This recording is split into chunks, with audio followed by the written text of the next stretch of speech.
আসসালামু আলাইকুম ও রহমতুল্লাহি ওবারাকাতু। এই ভিডিওর থেকে আপনাদেরকে কবর জিয়ারত করার সম্পূর্ণ নিয়ম টু জেড নিয়ম আপনাদের শিখাবো। মোনাজাত কিভাবে করবেন সেটাও কিন্তু আপনাদের শিখাবো। অবশ্যই একটা ভিডিওয়ে আপনাদের জানার জন্য কিন্তু যথেষ্ট হবে। তো চলুন আমরা শুরু করছি কবর জিয়ারতের নিয়ম। তো বন্ধুরা, কবর জিয়ারত করতে হলে আপনি সর্বপ্রথম কবরের পাশে যাবেন, পাশে যে সালাম দিবেন, আসসালামু আলাইকুম ইয়া আহলাল কবুর ওয়াল মুমিনিনা ওয়াল মুমিনাত ওয়াল মুসলিমিনা ওয়াল মুসলিমাত। এইভাবে সালাম কিন্তু দিতে পারেন কবরবাসীদের রুহের জগতে। সালাম দিয়ে আপনি আপনার পায়ের নিচেই যে স্যান্ডেলটি আছে সেই স্যান্ডেলটি খুলেও দাঁড়াতে পারেন, এমনকি স্যান্ডেলের উপরেও কিন্তু দাঁড়াতে পারেন, কোনো সমস্যা কিন্তু নাই। আপনি কবর সামনে করে দাঁড়াতে পারেন, এমনকি কবর পিছন ফিরেও কিন্তু দাঁড়াতে পারেন। অনেকেই বলে যে কবর সামনে করে কেন দাঁড়িয়েছে?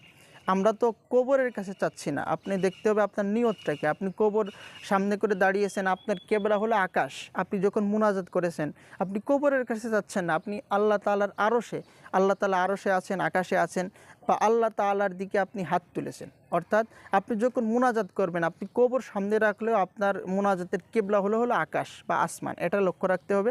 আপনি কবর সামনে রেখেও দোয়া করতে পারেন, এমনকি কবর পিছনে করে পশ্চিম দিকে করেও কিন্তু দোয়া করতে পারেন, কোনো সমস্যা নেই। তো কবরবাসীদের জন্য দোয়া করা এটা কিন্তু সুন্নাহ।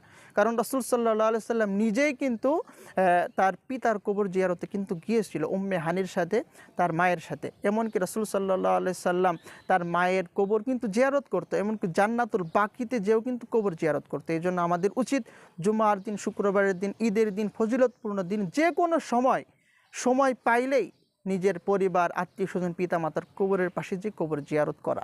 তো কবর জিয়ারত করতে হলে সর্বপ্রথম আপনি কবরের পাশে যে আপনি কিছু তেলাওয়াত করতে পারেন। সর্বপ্রথম আপনি আস্তাগফিরুল্লাহ রব্বি মিন কুল্লি যামবি ওয়া আতুবু ইলাইহি লা হাওলা ওয়ালা কুওয়াতা ইল্লা বিল্লাহিল আলিয়্যিল আযীম, এই ইস্তিগফার শরীফ 3 বার পড়বেন। অর্থাৎ আস্তাগফিরুল্লাহ আস্তাগফিরুল্লাহ 3 বার পড়বেন। 3 বার পড়ার পরে আবার আপনি সূরা ফাতিহা 3 বার পড়বেন। অর্থাৎ আলহামদুলিল্লাহি রাব্বিল আলামিন আর রহমানির রহিম মালিকি ইয়াউমিদ্দিন ইয়্যাকা না'বুদু ওয়া ইয়্যাকা নাস্তাঈন ইহদিনাস সিরাতাল মুস্তাকিম সিরাতাল লাযীনা আন'আমতা আলাইহিম গায়রিল মাগদুবি আলাইহিম ওয়ালাদ-দাল্লিন।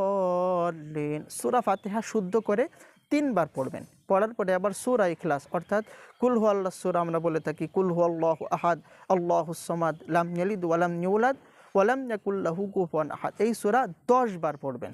আপনি কমপক্ষে 3 বার পড়তে পারেন, কারণ 3 বার পড়লে আল্লাহ তাআলা এক খতম কুরআনুল কারীম তেলাওয়াত করার নেকি কিন্তু আল্লাহ তাআলা দিয়ে দিবেন। এই জন্য কমপক্ষে 3 বার, আর বেশি হলে 10 বার পড়বেন। 10 বার পড়ার পরে এবার আপনি দুরুদ শরীফ পড়বেন। অর্থাৎ যে কোনো দুরুদ, উম্মি দুরুদ হোক, দুরুদে ইব্রাহিম হোক, সাল্লাল্লাহু আলাইহি সাল্লাম হোক, আল্লাহ